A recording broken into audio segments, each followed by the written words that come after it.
Well, hello there, motherfuckers, and welcome to your Raw review. Well, as you can clearly see, I brought back the YWC Championship. Now, you might be asking yourself, Brad, I thought you retired that championship. I haven't seen it in a while. Well, it was getting a little bit boring having this belt for so long. I had it for over 300 days, something like, 10 years, something like, I don't know, 3,752 weeks. It kind of got boring. Nobody even came close to pinning my shoulders to the proverbial cyberspace mat. So I put the belt away. I had to take it out recently. I kind of looked at it in a way, and I was like, I think it's about time that old Bradsky over here, took the belt, put it on his shoulder again, and proclaimed himself the YWC champion. Because that's the truth of the matter. Without a shadow of a good goddamn doubt, I am the YWC champion. I took a look at my video, that I posted recently. Finn Balor does not deserve to main event SummerSlam. And I kind of sat there and, with self admiration. I was like, I'm proud of myself for making that video. Brad made this video, and it tells the truth. It tells the truth that a guy like Finn Balor, you put him side by sides with stars of the past who main evented, SummerSlam. Bret Hart, Stone Cold, The Undertaker, The Rock. You look at those guys, and then you look at Finn Balor, especially without the face paint, and you just got to say to yourself, what the fuck happened? Where the hell did they go wrong? Because Finn Balor just does not look like a guy. This has been the excuse ever since CM Punk. This has been the story they tell for guys with no personality. Now, CM Punk had personality. That's the exception. But ever since CM Punk and Daniel Bryan, guys who actually had likability and personality and something special about them, they've been trying to tell that same story about every single average Joe that walks through the door. Sami Zayn, oh, what a guy. Hey, well, what's special about him? I don't see no magical aura around him. Well, hey, he's just a normal guy. He's the everyday man. There's a few two everyday mans being crowned champion or being put in main events. Like I said, back in the day, getting a push actually meant something. Now they push everybody. It's up and down. One week a guy's a champion, the next week he's not. They don't know what the fuck they're doing, and it's monotonous saying this already because I feel like I get up in front of the YWC, and I say the same things over and over, and there's only so many different ways I could word it. Let's just talk about this show because, it's quite obvious that I'm the champion of this Finn Balor argument. No one's going to even come close. I've got a couple of goofballs saying to me, I just got to say a couple of things before I start the review. A little disclaimer here. I've got people saying to me that, Brad, the Finn Balor got cheered when he beat Roman Reigns. And I keep making the argument they would have cheered anybody beating Roman Reigns because the crowd doesn't like Roman Reigns because the way he's been presented to them. And because Reigns is not there for the smarky audience. Reigns doesn't do a somersault plancha over the top, so they're not happy with Roman Reigns. Because that's who's left. I keep making this argument to people. I'm going to get to that in a minute.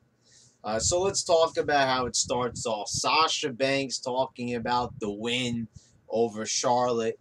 Now, personally, I don't think they should have given the win to Sasha so soon. It's because they had to give in to the audience. Because this is what they constantly do. They keep giving in to the audience. People wanting, I don't like Charlotte's promos. So they gotta, put it on Sasha. You know, just like that. And I even see people are admitting they were surprised that they gave it to Sasha just like that so early in the feud. You know, the feud just got going and already Sasha beat Charlotte for the championship. You know, you thought they'd dance around it a little bit more. But so this segment right here, I was a little bit entertained. Let me explain how it all went down. So you have Sasha in the ring, Charlotte interrupts. Then Jericho comes out and he goes, quiet, quiet. That new catchphrase he's been doing. I gotta say, like, I don't get these new catchphrases of Jericho. First, he's got the Bray Wyatt thing. You drink it in, man. He sounds exactly like Bray Wyatt saying man all the time, and the tone of voice that he uses. Now he's doing this repetitive thing where he keeps saying quiet and he keeps getting louder and louder. And this is something that I see them doing quite a bit, where they keep doing this repetitive thing and trying to pass it off as it being funny. Paul Heyman did this, you know, with Brock Lesnar for a while when he kept on repeating himself over and over and over. And here's the thing, forget about wrestling for a minute. Forget about this being in the context of a wrestling promo. When someone repeats themselves over and over again, doesn't it get a little bit annoying? You know, just a hair. You know, usually sometimes it's kind of like, and you're like, shut the fuck up already. You know, you keep just kind of, you know, you just crack. You know, you just snap, and the person and you just yell at them, shut up, like that. You know, it's like. And you want to say that about Jericho. Why am I supposed to be laughing about him being so annoying like that? And what is Jericho's character? Is it supposed to be like he's a parody of his former self? You know, because he used to be funny. Instead, now they kind of made him into a crazy old aged wrestler that doesn't know what he's talking about and just wears scarves all the time. I kind of get like they're going for some artsy type of thing here, but I can't really put my finger on it. Does WWE even know what they're doing with Jericho? Because I don't think that they do. This character makes no sense. He's all over the place. These catchphrases of his are just, you know, now he's got this phrase now, watch it. The guy says what, and he goes, it. You know, I see what they're trying to do here, but I'm not too impressed with the way how these particular promos of Jericho are being worked in. So we haven't even gotten to the rest of it yet. Enzo comes out. He starts hitting on Sasha, like right there in the middle of the promo. You know, it's like I enjoyed Enzo. He was being funny. I kind of liked the banter in a way. I guess you could say it was a little bit witty. But I'm sitting here saying to myself, first of all, and I haven't even touched on this yet, this is the opening segment to a 3-hour show. This is how they're going to hook people in. I mean, yeah, okay, now I've been saying Enzo has got more charisma than 3/4 of the guys on the roster.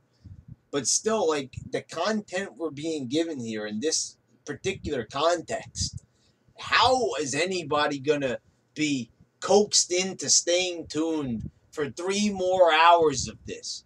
You get what I mean? Like, we might be saying, oh, this is kind of funny and entertaining, but I'm kind of saying to myself, should I really be this entertained? These type of promos keep happening where they're so random and there's just like random jokes thrown in. They're not really going anywhere with it. It just kind of turns into some big, long, dragged out, awkward type of comedy sketch. And that's what it feels like more.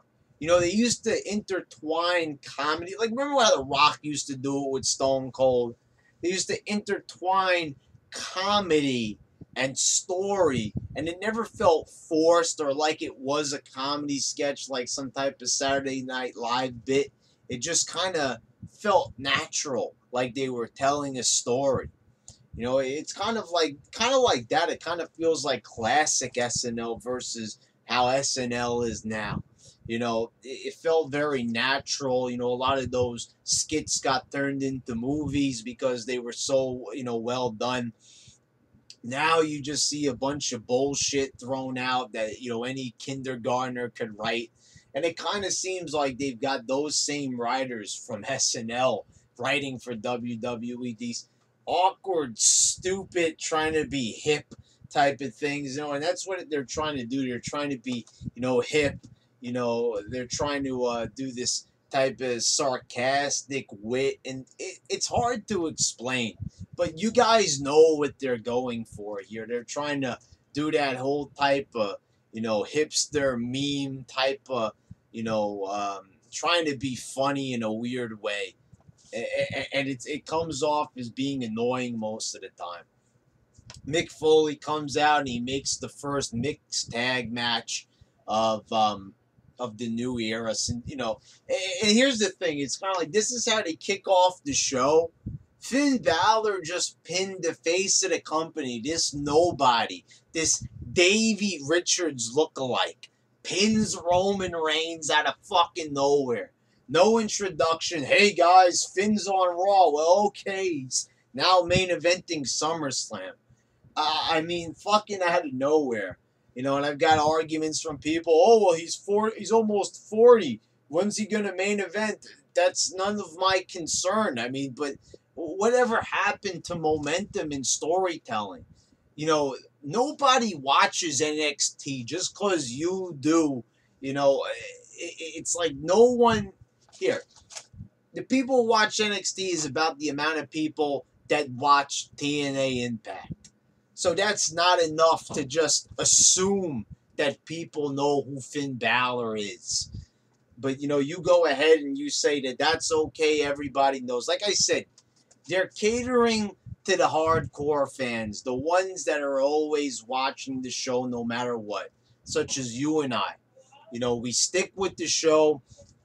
We keep watching the show no matter what, no matter how bad it is. We keep coming back week after week, even though we know that it sucks and it's garbage. Some people actually think that it's really good, but that's who they keep catering to. And, even the people who watch these videos, even some people tell me that they don't even watch the show. They just want to hear what I have to say, or they do the same thing with, Smart Busters or Wrestling Jesus. These people have their audiences here on YouTube, and they don't even watch the show. They want to hear people talk about the show, and I appreciate the people who do that as well. That means a lot that you'd actually watch this to get your information about Raw. But yeah, so, this is how I feel about it.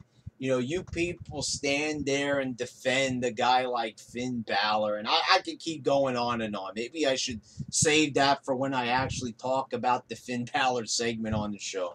So you got your mixed tag. It's Jericho and Charlotte, and they defeat Enzo and Sasha. Here's the thing. It's like, this is the most important thing anyway, and then Charlotte beats Sasha. She beats Sasha Banks. So it's like, so Sasha just does this whole promo saying that she beat Charlotte, and then this week, Charlotte beats Sasha. So it's more the even Stevens booking bullshit. I mean, she just won. What happened to the momentum?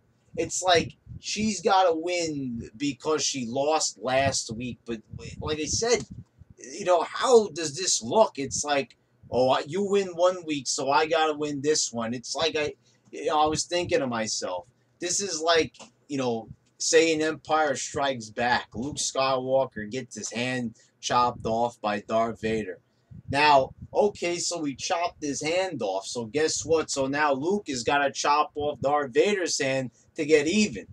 Now, they didn't do that in the movie because that would have been fucking retarded. And that's exactly what they're doing here. They got to even the playing field like right away. Someone gets heat or someone gets momentum, and right away they feel like they've got to even it out. That's fucking stupid. And they've been doing that for years. But, this is a new era. It's time to stop that fucking bullshit already. Getting sick of them seeing that trash. This person lost, now he's got to win. She just won the belt. What is their obsession, the sick obsession of having a champion being pinned on the show. Is this what they get off to? You know, oh, the champion's got to lose. You know, what? Like, the champion should not be losing, especially on Raw. Like, anyway, Braun Strowman defeated the Jobber. Now, I see where they're going to go with this. They're going to keep on doing this to kind of bide their time until they could think of something to do with Braun Strowman. Because, you know, they don't have anything to do with. They don't know how to book Braun. They didn't even know how to book him when he was a part of Wyatt's, and all they had to do was book him as a henchman.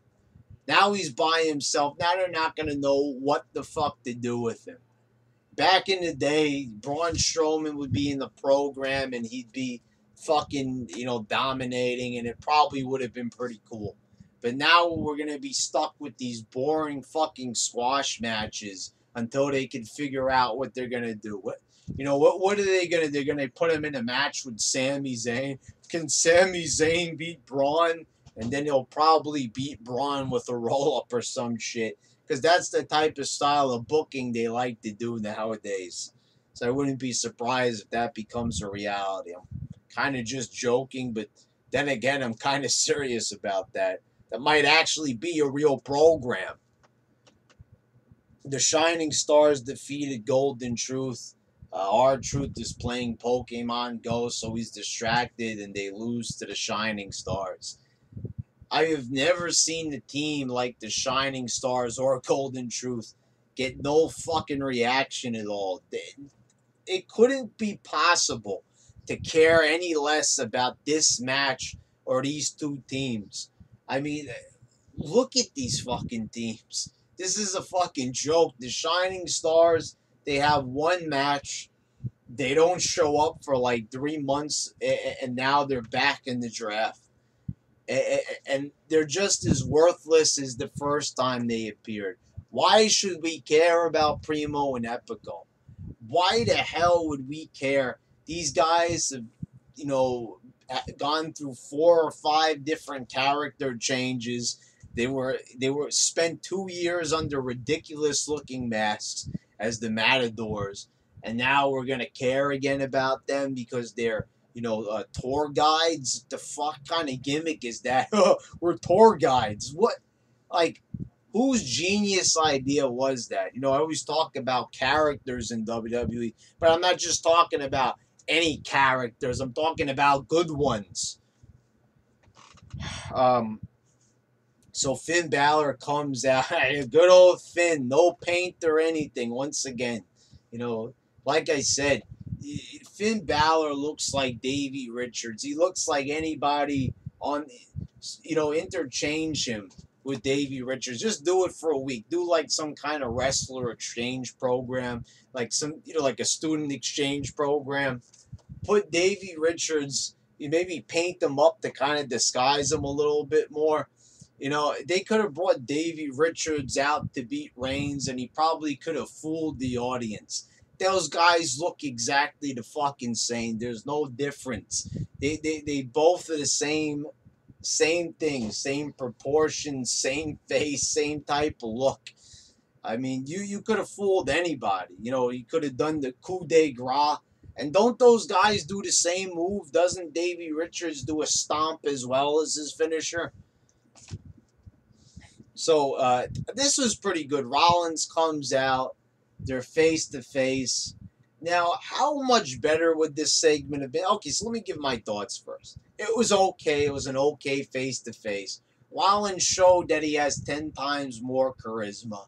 But if Finn Balor came out with the paint and tried to intimidate Rollins, how much better would have that been? Can you imagine if, like I tried to say this in my other video that got the 82 dislikes, my God.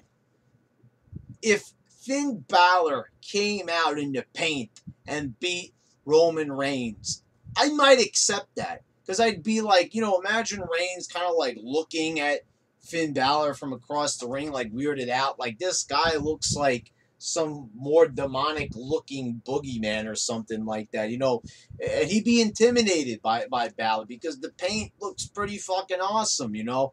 You're like, oh man, he's the demon, he's coming after Reigns, He's spooking Reigns, and I might buy that for a minute. And I think the audience might too. Imagine, people flipping the channels and they see a guy with that type of paint. You've never seen anybody with that type of paint before. And if you saw, that's why I kept on saying, Finn, wear the fucking paint. That's why I kept saying that in my previous video, because it's a good idea. Enough with this trying to make things feel special. I said this, when they had Sting, we don't want to show him too much. We want to make him feel special. Or Brock Lesnar, we want to make him feel special. Nothing feels special on this show, so you might as well put all your eggs into one basket. It's about that time they cut the shit already and realize that, they can't be so stingy with these guys all the time. Save the paint for special events. Like I said, it's his fucking debut. He wants to make a good impression. Wear the paint. Show what he's all about. Like he should be wearing the paint all the time. Imagine what that would do for Finn Balor if he didn't just come out as a normal guy. Because that's what he is. He's just a wrestler. He looks like a wrestler. There's nothing to him. Do you see the way how he looks? You look at him and you're like, okay. Okay. Say you're talking to your friend who hasn't watched wrestling since the Attitude Era, or maybe like even the Ruthless Aggression Era. They're used to seeing Stone Cold, The Rock, Triple H, Undertaker, Kane, Batista, all these different guys. All of them have their own individual looks. They all look like they're supposed to be at the top. They look like they were bred for that position. And say your friend says, I hear SummerSlam's coming up. And you're like, oh, yeah, that's right. And so they're like, so who's going to be in the main event? And then you show them a picture on your phone of Finn Balor. Now, your friend's probably going to be like, who the fuck is that vanilla midget? They're so used to seeing these huge stars, Hogan, Macho Man, Ultimate Warrior, Bret Hart, Shawn Michaels. These guys, they have the face, the hair, the look, something about them, a special pair of tights or something. Now, if you showed them a picture of Finn Balor with the paint on, then they might be like, whoa, who's that? But no, that ain't the maybe he will wear the paint at SummerSlam. I hope to God that they make him paint himself up at SummerSlam, because if they're just going to have him come out there looking all plain, but imagine building up to this match with the Demon instead of plain old Finn. And first of all, your friend might be asking, what kind of a name is Finn? Fucking Finn Balor. What kind of a name is that? It's like some Irish name and stuff, First of all, it is. It's like, here's a guy, you can't even say that the accent sets him apart, because we've already got a bunch of Irish people on here. Sheamus, Becky Lynch.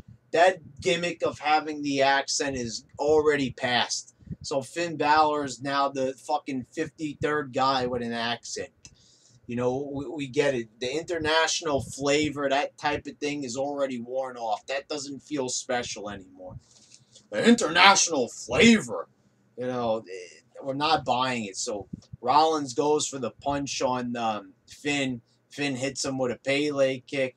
It was okay for what it was, but a face-to-face with a painted-up Balor would have been superior to what we got here. Just saying, but people are going to say I'm a hater. Rusev defeated Mark Henry to retain the U.S. title. The same way we knew this was going to happen. We knew this was going to happen. Okay, that's what I do. We all get that. That's what you do, Mark. Well, okay, there, you Rick Ross looking motherfucker. We get it. But they've already done this match 1,000 times. Mark Henry and Rusev. He's going to be the American hero. He's going to do it, and then he loses. And this is why I get tired of Rusev already. It's always the same thing. He hits the kick, puts him in the camel clutch, and that's the end of that, and then it's on to the next person. Then it's going to be Swagger, Mark Henry, Titus O'Neil, and they keep doing the same cycle of the same guys. over and over, and maybe throw in a Zack Ryder for good measure.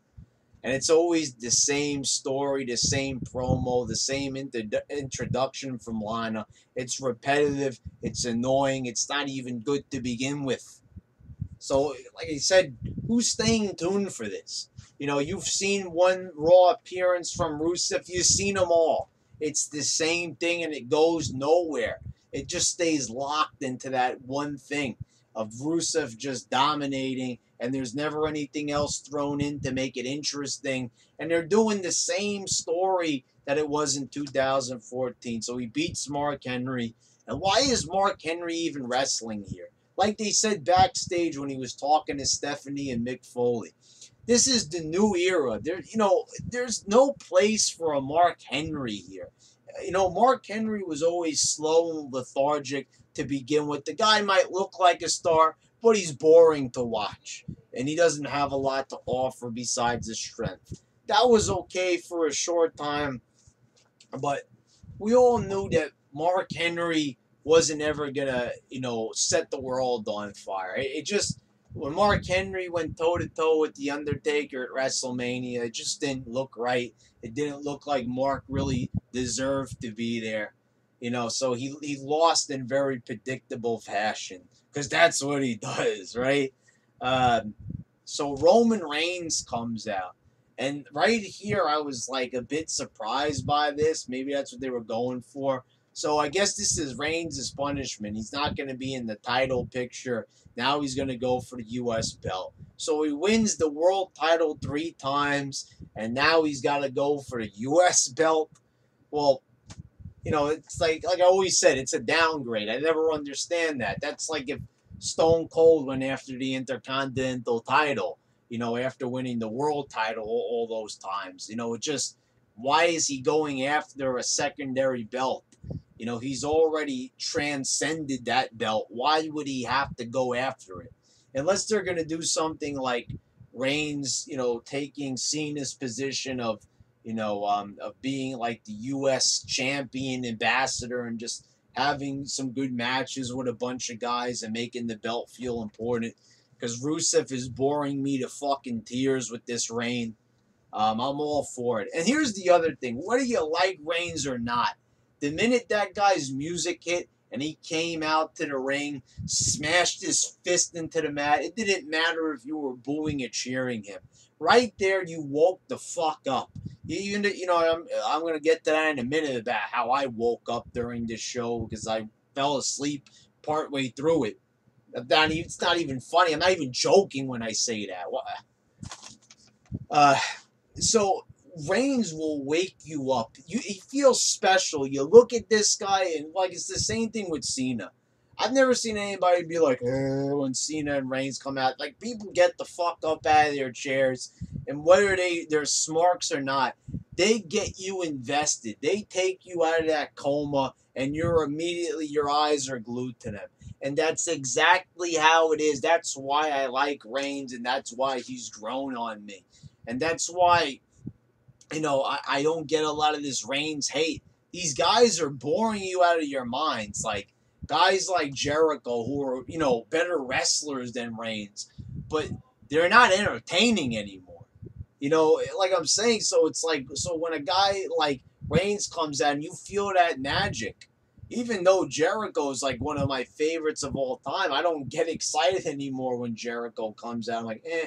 But when Reigns comes out, it's like, whoa, like, hey, and I think a lot of people will probably just disagree with me because they don't want to admit it. But you get excited when Reigns comes out one way or the other. Titus O'Neil defeated Darren Young. I don't get this. So we're bringing Darren Young back. Bob Backlund is going to make him his protege. He's going to give him the cross-face chicken wing. Doesn't use the cross-face chicken wing. They barely get over. There's no, like, good promos with Bob and Darren or anything like that. No entertaining segments. You got one of the most entertaining guys of all time, Bob Backlund. He's a fucking nut job, and you could do so many great things with this man, but you choose not to. And Titus O'Neil now all of a sudden he gets the tights. He beats Darren Young. Okay, so they can't get away from this prime time players thing. They gotta keep going back to it because like they miss it or something. Like the prime time players was even that great to begin with. So once again they gotta go back to the prime time players again. It's not about reinventing Darren Young. They're just gotta keep going back to what they're familiar with. Because it's not like that already sucked to begin with. So you got Titus O'Neil gets the one up on Darren. Darren then punches Titus in the face backstage because he's threatening Bob. And I'm like, okay, so Titus gets a bit of heel heat, then Darren just knocks him on his ass. It's like, okay, so who are they trying to put over here? Darren, who already lost, or Titus, who's doing the heel turn? I'm like, what? What the fuck is going on here? Their ideas are all over the place. I don't even understand what's going on half the time. And by the way, I fell asleep during this match. So everything I say from now on, I'll let you know when I eventually woke up.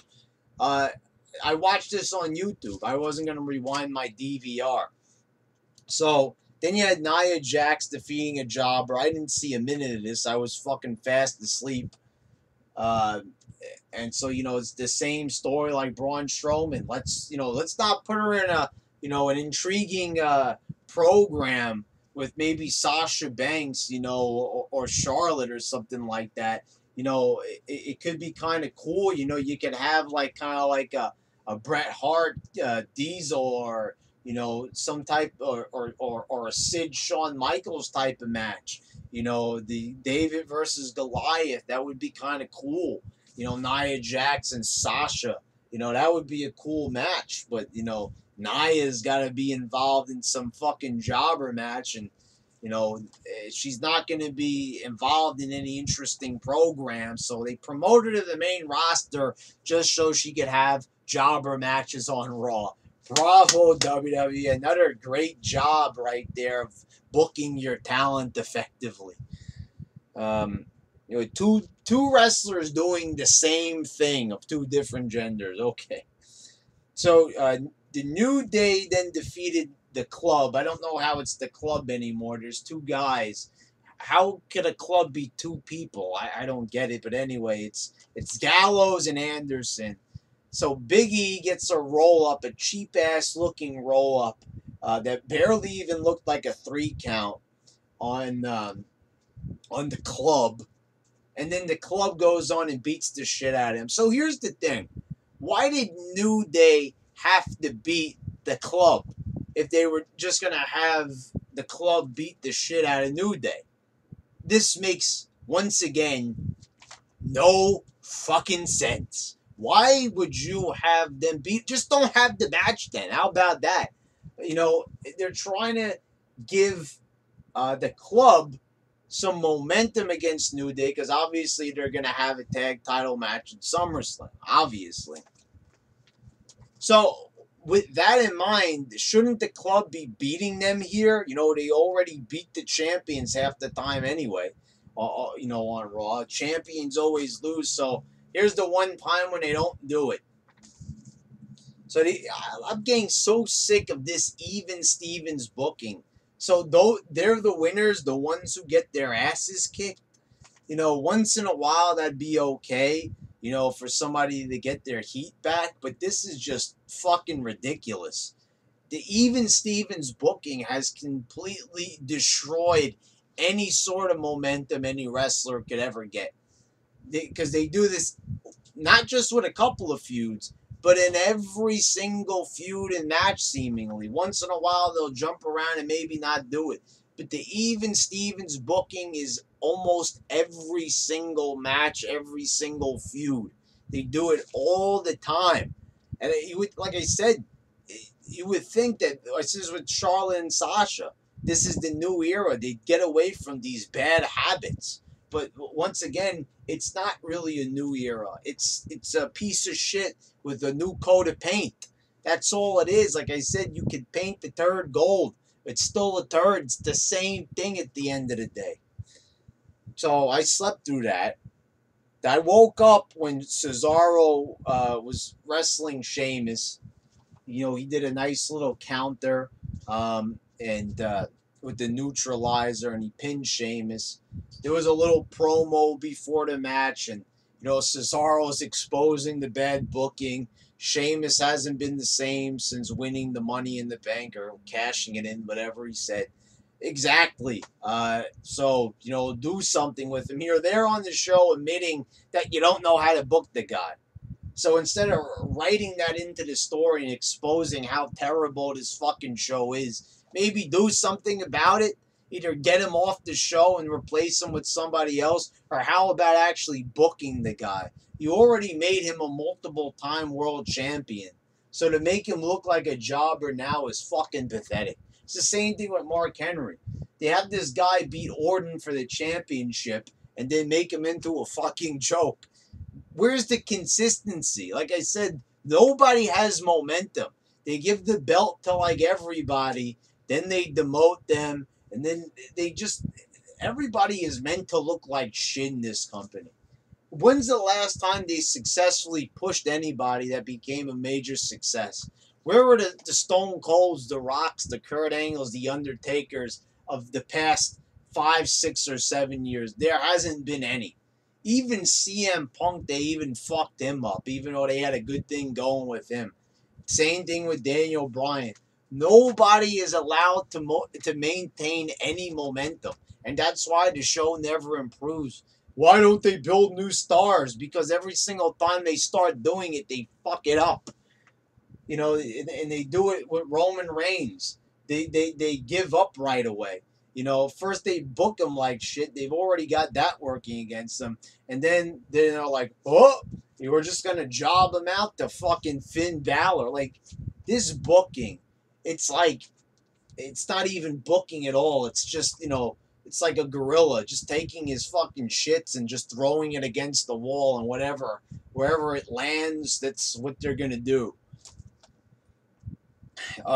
So I went back and I watched all that shit on YouTube that I just mentioned. And then, like, if this show couldn't get any more monumental, because, hey, this is a pretty historic episode of Raw, right? This is what a Raw, baby. We've got Heath Slater and Jinder Mahal of all people. So I didn't even really fully recognize him, but Jinder Mahal is back.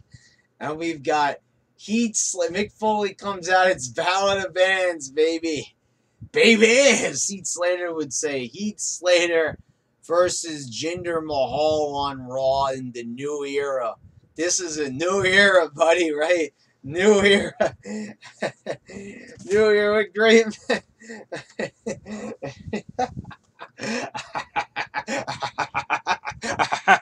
Enough!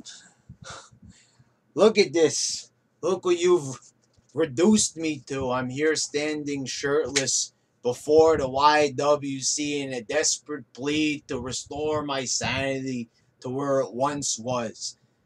I have sat through 2.5 hours of complete garbage.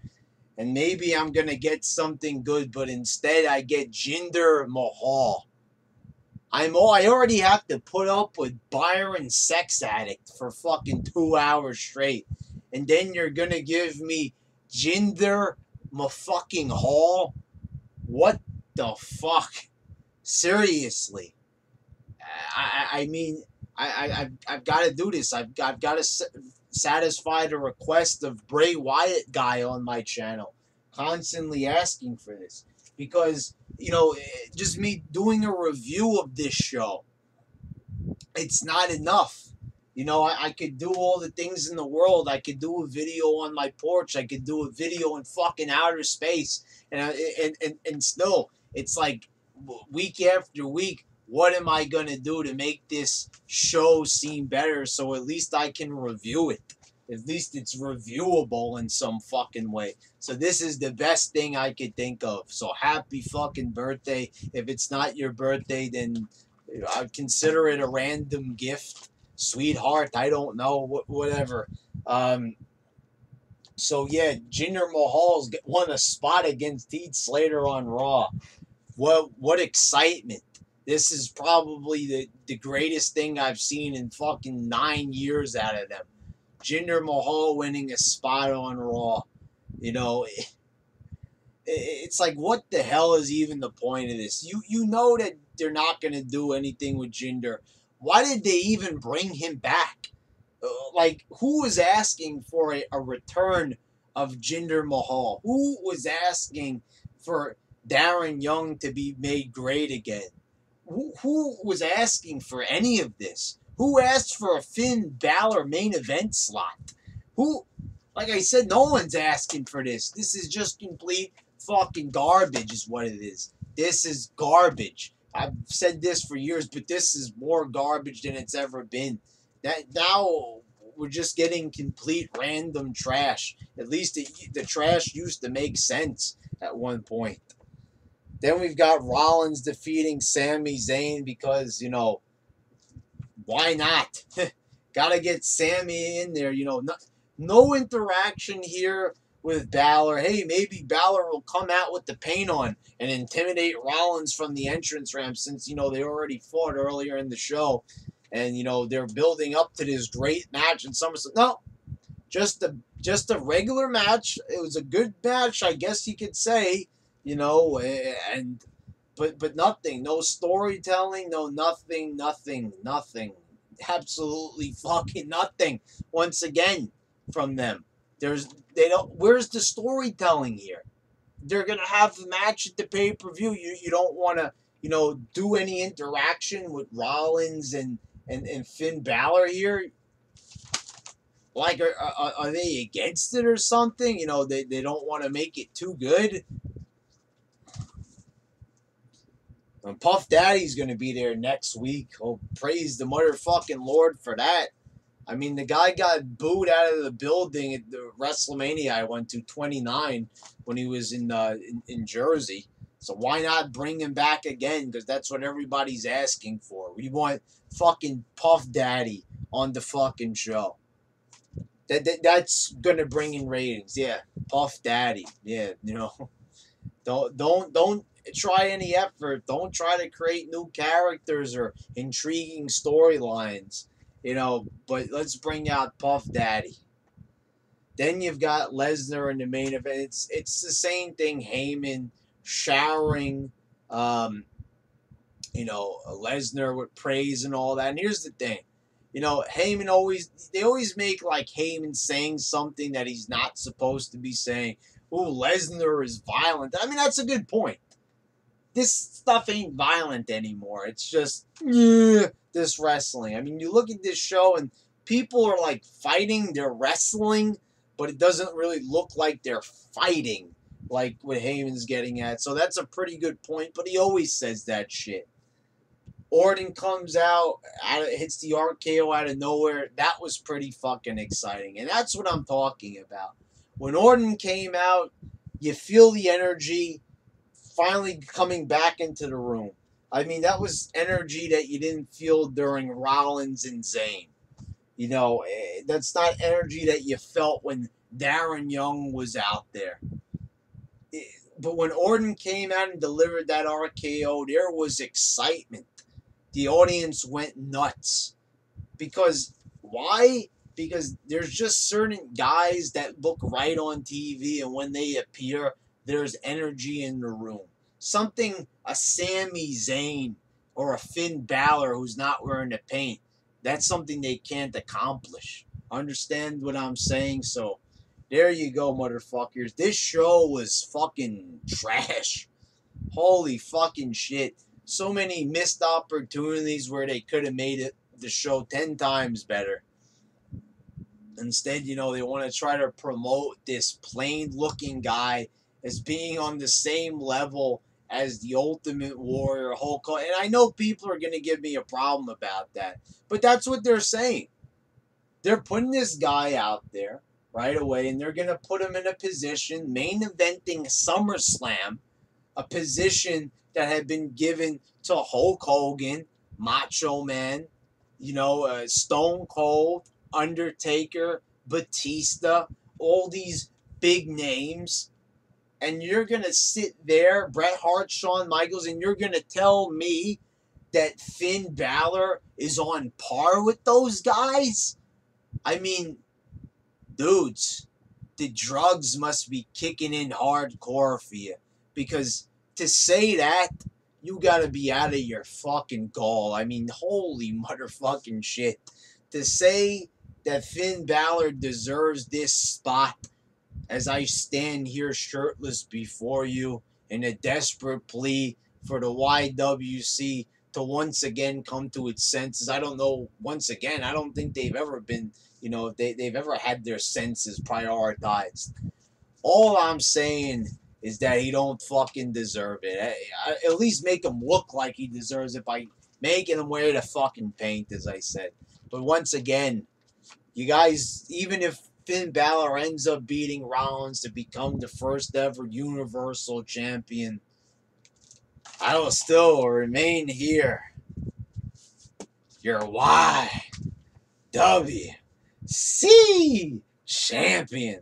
And I'll be here every step of the way reminding you that Finn Balor doesn't deserve it.